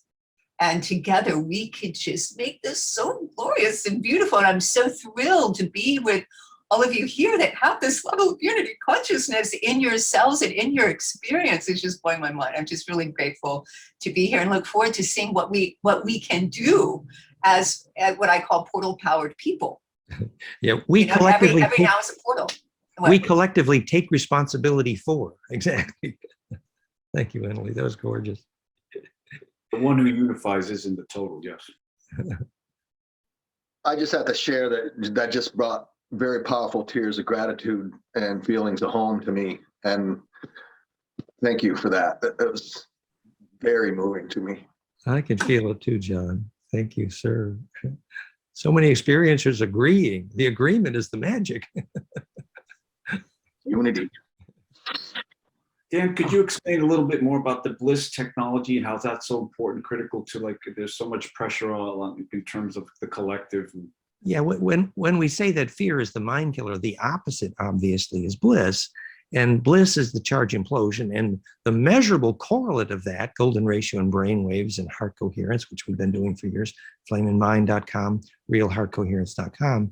Basically, the body relaxes enough to implode. It's very simple. But that is increasingly difficult to do when you live in electrosmog and bad environments. But if you could live in a wooden hut in the forest, it would be a whole lot easier, obviously. But at least now, bioarchitects.net, we can teach the science to architects to make a building where bliss is more possible. Meantime, hang out in nature if you can manage it. Because you can implode it. Is the old story. All of the hundreds of yogis who lived to be hundreds of years old on this planet, all of them did it in a cave, and not one of them did it in a modern house. Why? With cell phone. Yeah. So, when they stuck this wonderful new fiber internet in here a few days ago, and the guy didn't even know you could turn the Wi-Fi off. And when the Wi-Fi was on, there was 3 of us in the house screaming with pain. And we got that Wi-Fi off, and the whole house just went, ah. And that's just the beginning, because that's mindfulness needs the array. I had a question. Please.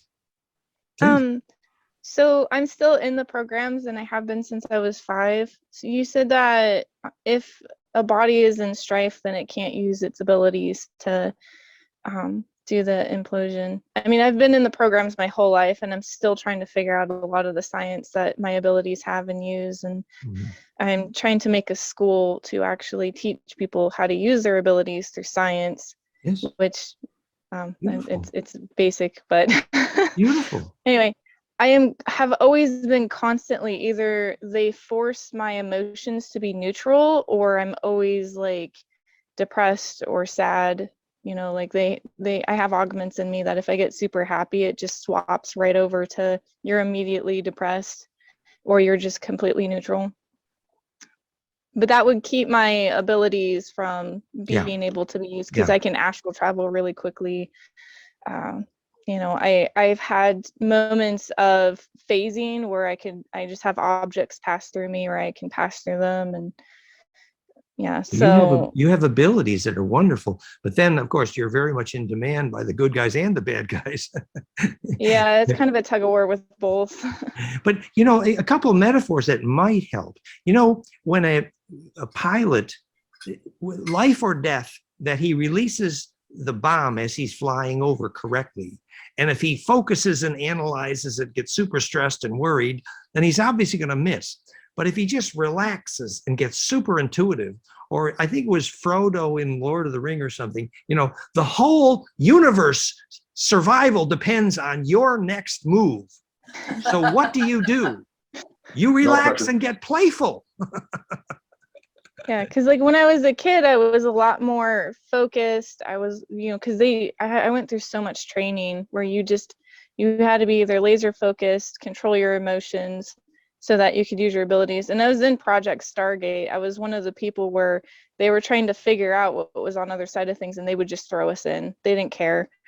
So, you know, we had to learn how to protect ourselves with, you know, our aura and everything going through, because you wouldn't know what was on the other side, and the traveling could be kind of rough, especially if it was a little bit unstable.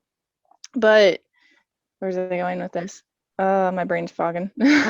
Sorry. I mean, the metaphor here is the more important the moment, the more wonderful it is to remember how you find your own bliss inside. Oh, anytime. right.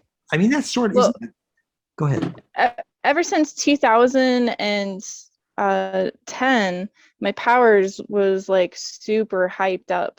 I was having issues. My phasing was becoming a lot more prominent here, not on base and not doing the projects off world, but like here. And I've noticed that the more stronger I'm becoming, the more they try to control my emotions and, you know, make my life difficult. So I can't be in that moment, because it's like all of a sudden I'm forgetting how to calm myself and take control.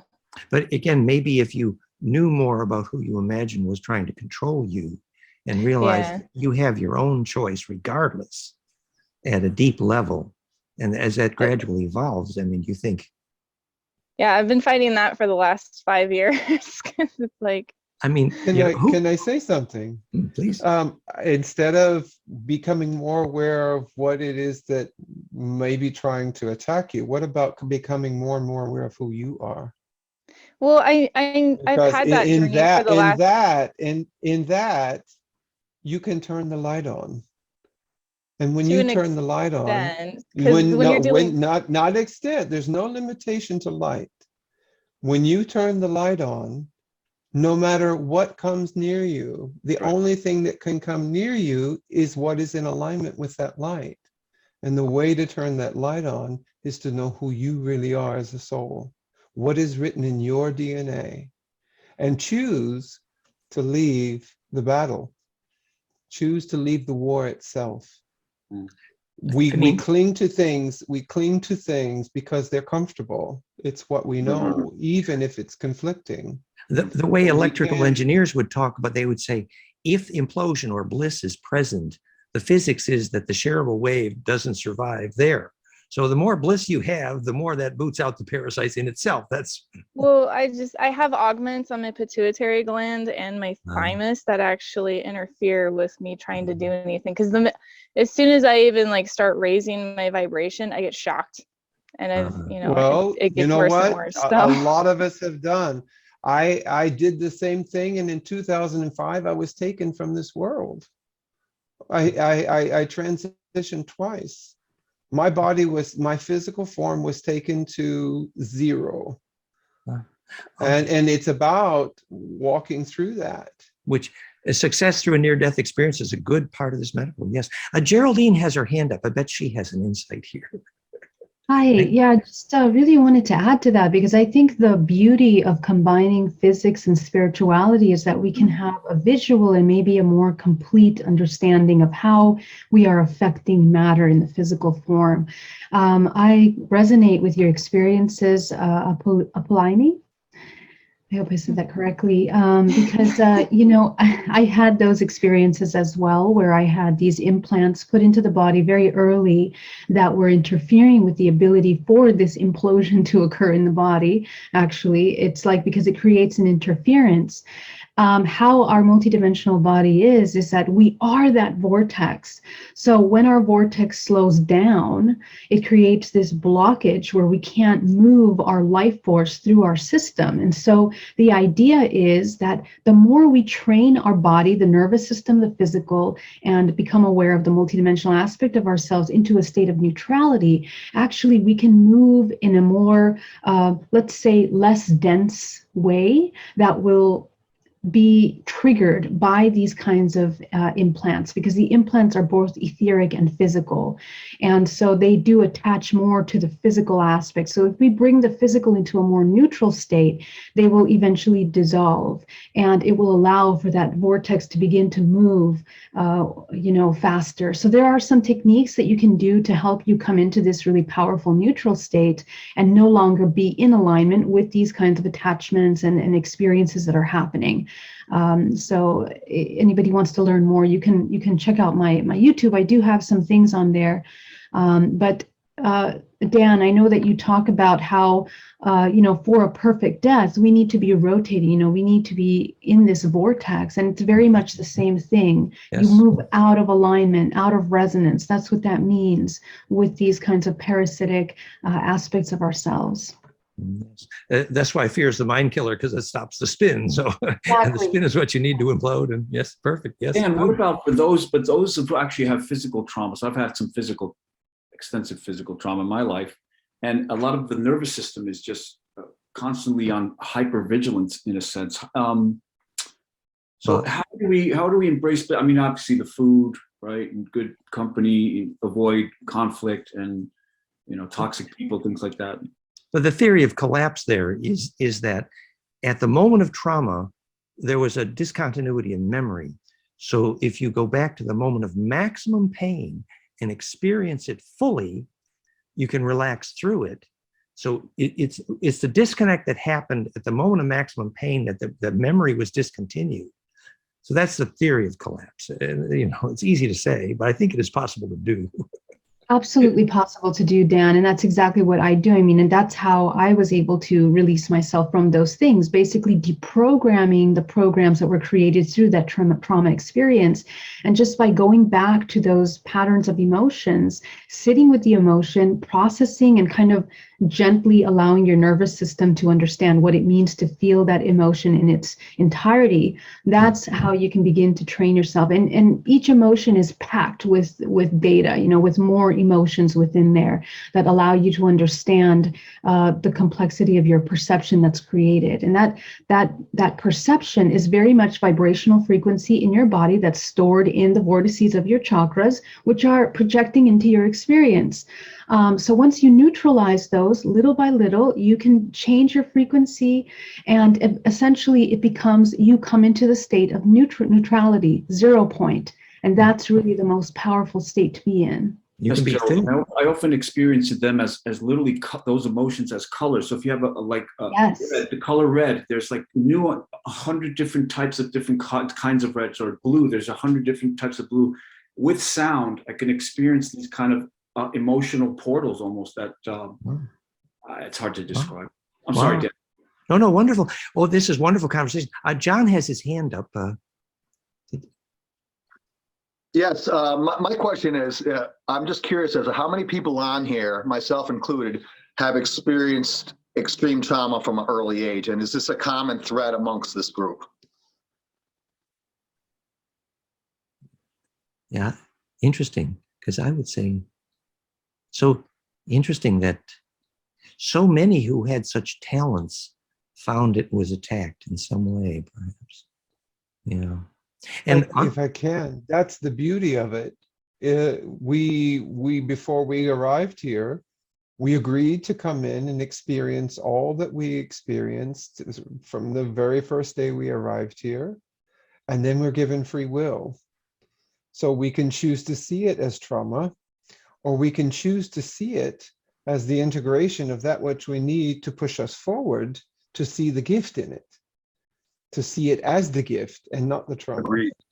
And not adhering to those things. And that's how, once we open that spectrum of possibilities, that we then get to sit in the place of the student of the situation, and we get to learn with it, not learn from it, but learn with it as being a part of it, and no longer seeing, you know, I was at 10 months old, my biological mother decided to pack my two older brothers up and her things and their things and leave.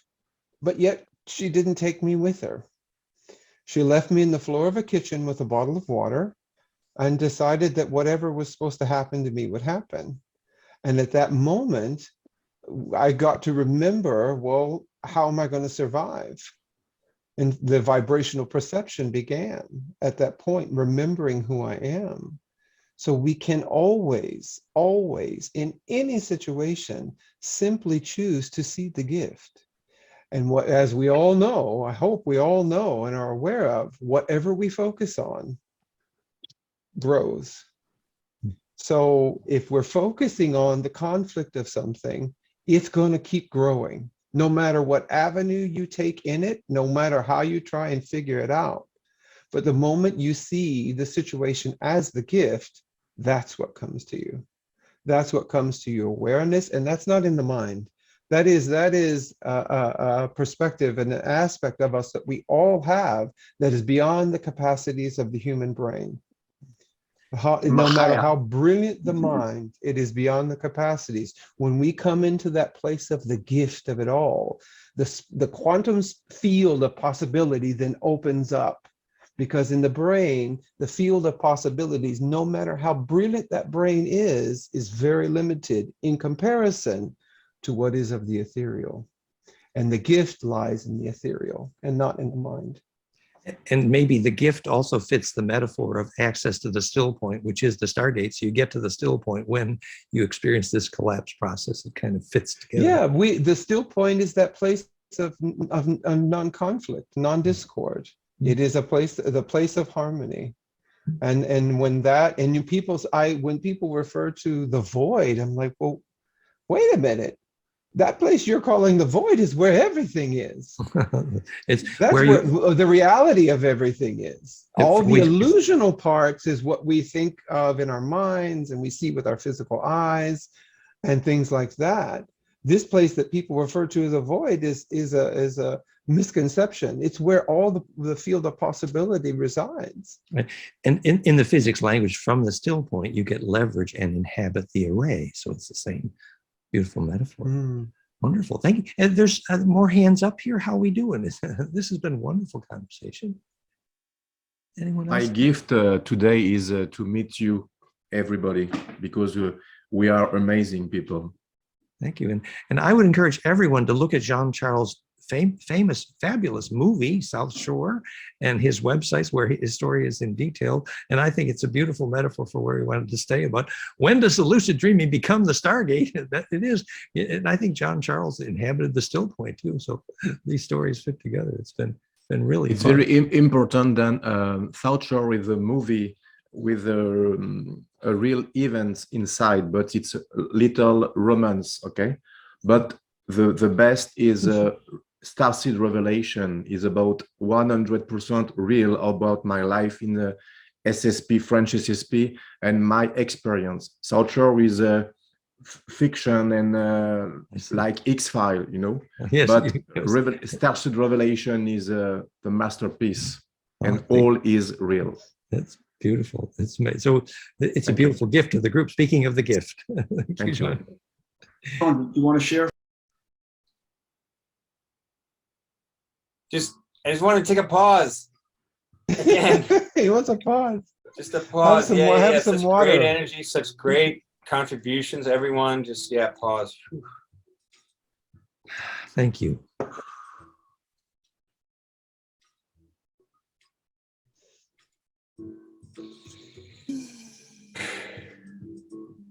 Coming into that we consciousness, you know, that Yeah, where we're safe in the physical and our physical emotions have become neutralized over time. Yes, all the brilliance is here.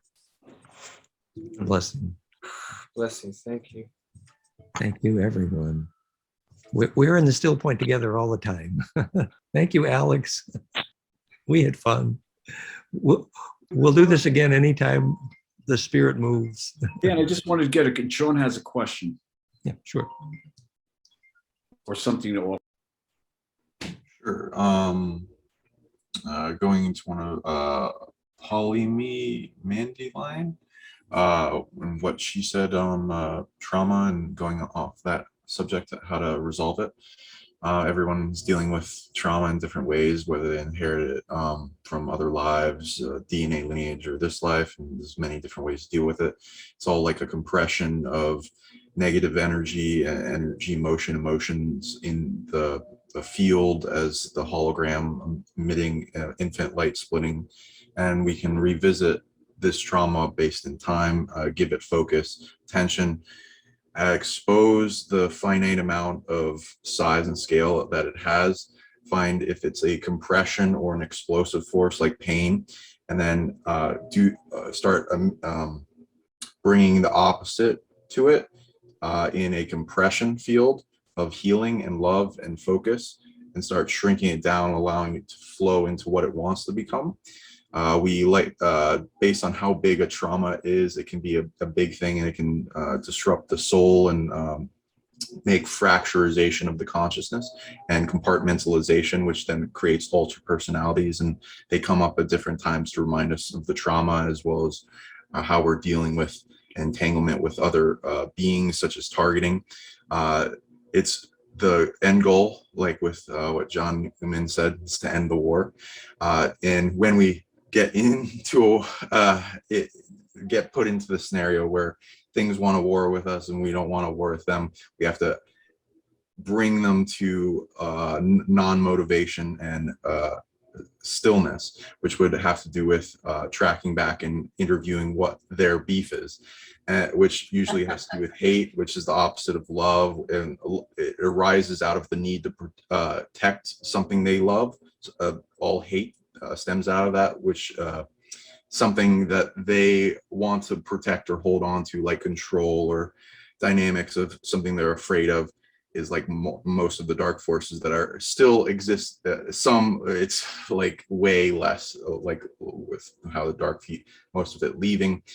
Any remnant aspects of that would, most of it, their continuation is based on their need to protect something they love, control over the scenario they think it needs to be, as well as fear of loss of that.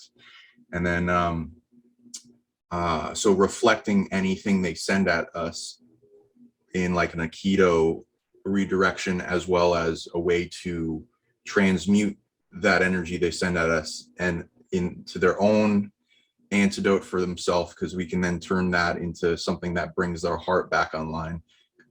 We are like the antidote for evil. We're the antidote for empathic shutdown for a lot of these species that have their heart turned off, and the like what Dan Winter goes with, the bliss creation. We can release these blocks, these limitations, all these things that are projected at us psionically, get up underneath those, go back to the moment of targeting in the timeline when it first started, project things like camouflage to the nth degree, because when we're growing at a high rate and increasing our light, we have to increase camouflage to prevent the things that want to be the maintainers of the king of the hill battle, increase fortressing, offense, defense, but also bringing all war to peace and transmuting war energy in individuals that are in entanglement, by bringing them to realization that we are ultimately them, and they don't need to be harming themselves, and we can all live to peace, and we don't need to like stop them from being who they are, but we need to have sovereignty in ourselves as a species and not being controlled anymore. And if 99% of the beings I think you can resolve with love, and like a love virus emission, that if they're force entangling with you, you can just like bring them on a peace, loving amplitude journey that resolves all their trauma, while also you want to, some of the big predators are like entanglement traps. So you got to do loving detachment from them while like doing this like compassionate kind of healing thing of like bringing them wholeness of all the stuff of the reason why they're attaching to you in the first place, because you have what they don't have, and bringing them back to wholeness, like soul shards, trauma, things that were stolen from them, energy, and bring them back to that state of remembering and that feeling that they're not just alone. They don't have to be an ego all the time, and they're not separate from the universe. And then they realize that you're the antidote for them. And while doing that, detaching from them and bringing to a piece of your own bubble of reality that is you're sovereign over it, and you're not letting anything else program it, so that it's strong, and anything that knows about you and is interfering and attacking and targeting, you have the right to it's hard in the bigger points if you're really targeted and they're like bombarding you with pain and all this stuff. So 99% of the time, if you can build up in strength and ability and resilience and offense and fortress defense to where you can shine that huge light of love and joy that will change them. But if you have to, in the natural law, do no harm but take no shit, you have the right to defend yourself. And if you have to get them to stop, people have learned that ability if they're depending on the degrees of evil. So, well, I think we nominate you to be spiritual therapy for Putin also. Hi. That'd be. Thank you so much for bringing that up. Because I was gonna kind of go on a topic. If everyone in this group learned how to just hug themselves and transmute all the hate in like, it's not something that we hold expressively, but our egos, the inherited egos of the DNA lineages, our past lives, and we started transmuting all the units of hate energy into love. It's an explosive force, so implode it, collapse it into an implosive loving force. And then we started cultivating that and shining that greatly, and then affecting the rest of the world, and then started draining, transmuting all the hate within these leaders. Man, that would make a huge difference. Exactly. I think you got the plan for us. Wonderful. Change in 10 minutes too. Can I jump in, Sean? That triggered such a moment in me that we can flip any moment of attack to our advantage by okay, so now you've given me your home address, you've given me your email, you send me a virus, I'm sending you my love bomb. Whatever you send to me, I return to sender with 1,000-fold consciousness. So boom, you get it back. Woo! Return it with a love bomb. Amen. Good plan. All right. Well, this has been a blessing. Is everyone happy? I think let's share this feeling with the world. What else is fun? Are we a shareable wave? Yeah, can I ask you, if I can ask you, Dan, and what is your what's the latest with the bioarchitecture in terms of communities being built off the grid, for instance? Because a lot of my friends are coming to me saying the same things. They're actually saying, yeah, I want to do that too. I want to get off the grid and go sustainable and use energy.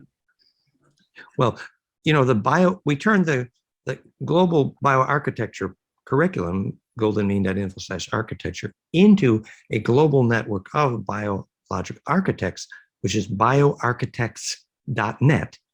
And that network is growing rapidly. Actually, Earth in Hand just joined us. And so that is growing. And many of them have community visions, including actually Dada right here. Did you want to say something, Dada?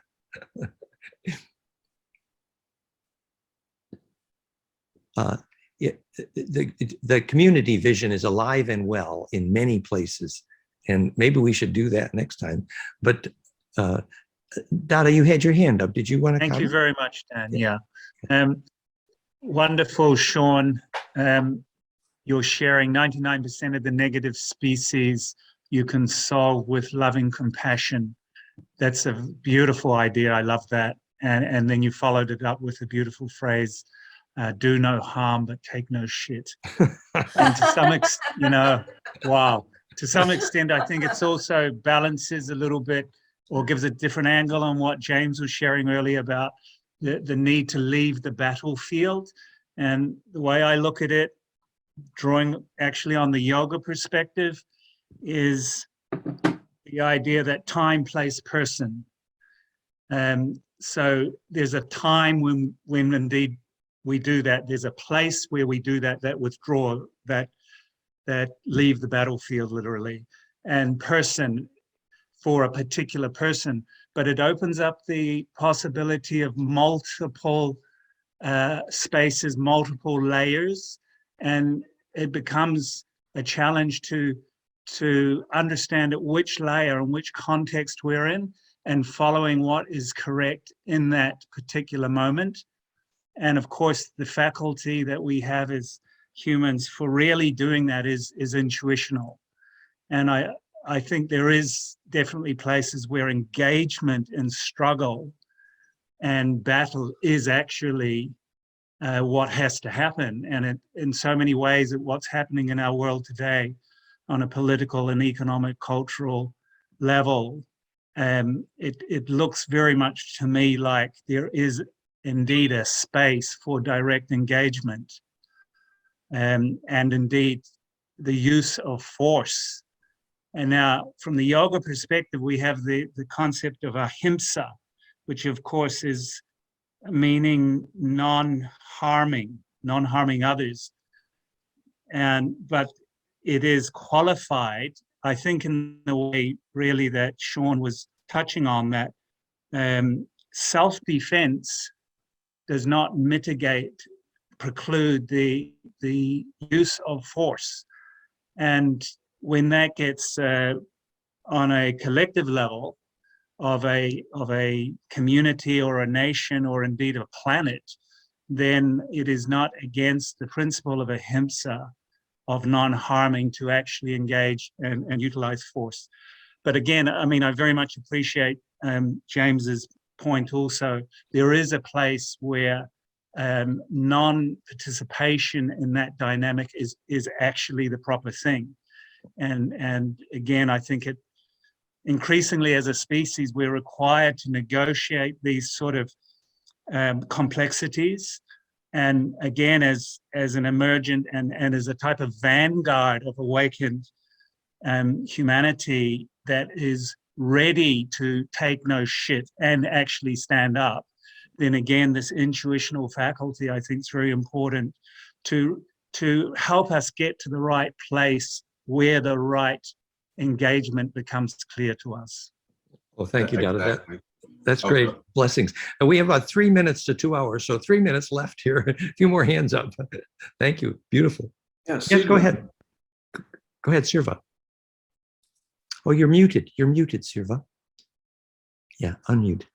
Yeah, Thank you so much, Dan, because I think your phenomena and uniqueness that you're bringing in the science of the consciousness is so important, because without knowing, we can't help ourselves. And what I've seen over the 30 years being a healer, teaching Tibetan philosophies, last 30 years, Gnostics, Essenes, etc., now being representing the Cosmos Federal Assembly on the planet. What I want to say is what the big trap every time happens is people are going into their uncertainty, their traumas. We have to do this homework, honestly, before we coming together and communicating. We have to do this homework to dissolve all those traumas, not bring them up again and again and again. And I know many people over the expos in United States, in Europe, growing up in Soviet Union, I know what's going on, the inner conflict there. People bringing that up years and decades. We can't ever access to the high dimensional knowledge if we have uncertainty in everyday's life. So my request or my is when we have this beautiful, very high dimensional interactions here, when we truly need to know the physics of the consciousness, that when we bring in our experiences is beautiful, but it's uncertainties that we have to dissolve before, because we're missing out our time to hear more how this actually, what we actually have to focus to the solution, how to get into that vortex, how to get into that Stargate.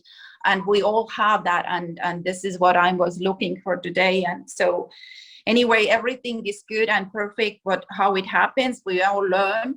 And just a couple thoughts about growing up in Soviet Union.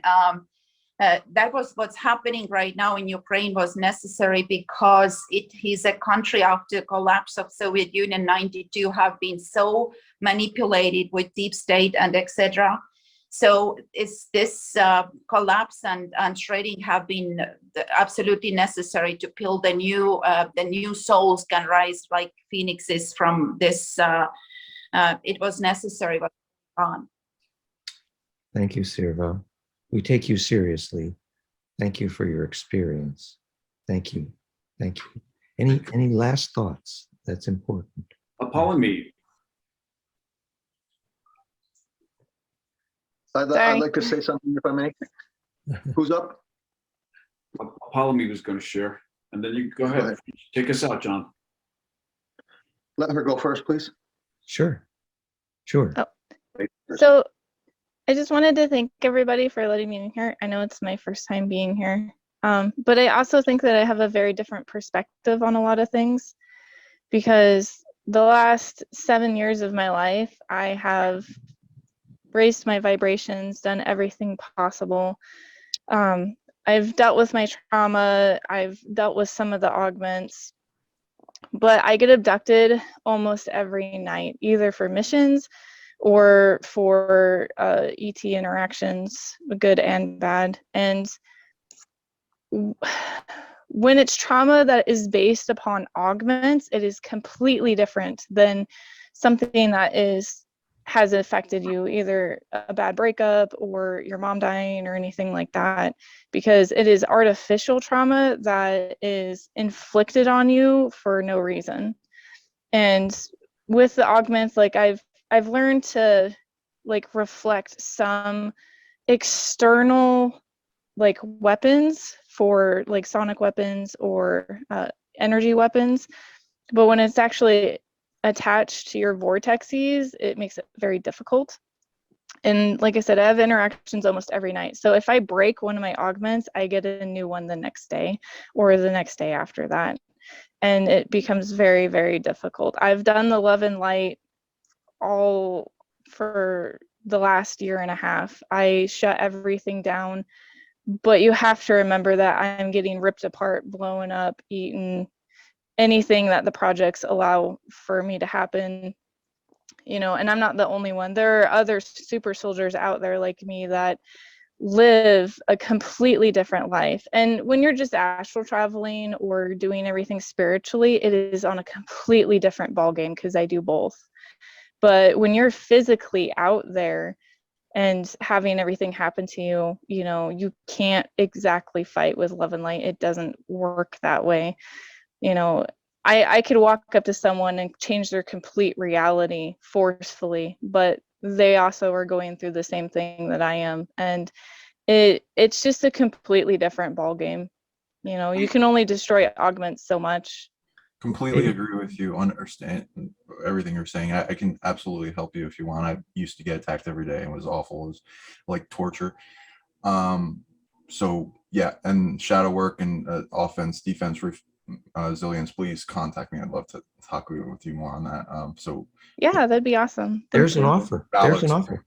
And maybe it's also before you it's important. It's important. Actually, it's important for me to say this because it's channeling through. It's a very important thing because the level that she is expressing, and what is being channeled through is that in the higher realms of fourth dimension, which is where you are, which is where you have traveled. You have cleared your fourth dimensional field to a greater degree. Now in fifth dimension, we let go of the fourth dimension. All thoughts and feelings, all of your judgments about this is bad, all of that. And it's only the higher vibrational energy that brought this deep, deep, deep, deep subconscious, collective subconscious energy that you are carrying for the collective. Yes. very powerful energy you have. There's so much information for you. There's information about twin energy that I feel was coming to me. There's so much twin energy in you. So, you know, I'm also here. My shamanic services are for higher consciousness and for everyone's I am. So many wonderful offers. I put my email in the chat, lightedmund@gmail. Just I'll answer any and all questions. I also put some stuff in the chat. I don't know, before we close the thing, I put a bunch of Stargate photos in there. Yeah, I'll look for your info. Yeah. I'll also contact you, Paul. And it's about like alters and traumas compressed and the releasing the attachment and going back to when they first found out about you and projecting camouflage and stopping it. And if they won't stop no matter what, and you've tried the light and love, which I've also tried. Some predators are so evil, they have bounties on them from Earth and the other beings. They deserve. There's a reason for destruction. Yeah. Well, I know that I have a lot of contracts with them that were signed without my consent on some of them. So, and a lot of them are DNA contracts that I haven't been able to get out of. But there's some serious offers to help in this network, which is wonderful. And plus, I appreciate it. Plus, you've enabled us to have so much compassion that may enable us to help you also. So thank you. Blessings. It is getting late though. Did anybody else want to have a final? Was it John? Dan, shall we do this again over a spot of tea? Time. Yes, but I'd like to invite certain. Never mind. We'll go into that later. There's a suggestion that we close with a blessing for the Russian-Ukraine stress, and let's all just hold that blessing and compassion as we finish here. But with that in mind, we're sending love to that situation and deep understanding. But John, maybe you take us out then, if you wish. I received a message from those on high about purpose and a reminder, and one of the reminders is as difficult as some of these incarnations can be, the reason that we're here and why we're going through these things is because we can. Remember who you really are. You know, you have the tools, and sometimes, and I've been through some absolutely horrid things that I haven't spoken on in quite a while. I relate to a lot of things. Bottom line is that we are equipped to handle this, as dismal as they may feel at times. Yes, there is wisdom laden within these experiences. There's wisdom everywhere. You can turn the doorknob and gain wisdom from that. It's basically it's a choice. So it comes down to our choice and our will. But the other part of the message that came through was a blessing of gratitude and unity. From me personally, I had some rather distasteful experiences in the spiritual community, and I stepped away for a couple of years. This is a wonderful welcome back. You guys really, it's just beautiful. You people are just, you're my people, and I just want to express that. The other part of that is we got you, brother. We got you. Amen. Beautiful. Okay, Beautiful. One more. Wait, there's more. This is actually a very ancient prayer, but I'm going to share it with you. And it's for all of us. Liano eno lahi lahi lahi Liano eno lahi lahi Liano eno lahi lahi lahi Liano eno lahi lahi Anatataya to kama maache putitina na niya sa pokia to ama atatechiche pokumwain Maaila totota maheche kakuki pipininay resha watutuko mama ata pamami. Hahala watuturahi mama ukoka mamaki. Hayat chitakona mama pepe Latina na maashe. Bless you all. Blessings. Leno. Thank you. Thank you. Blessings, everyone. Thank you, Jean Charles. Thank you for the tears. Thank you, Alex. When you feel the pain of the tornado, That's when you steer it. Blessings. Bye. It's been everyone. wonderful. It's been a wonderful, wonderful meeting. Thank you, guys. Thank you. Thank you, Alex. Bye. Bye.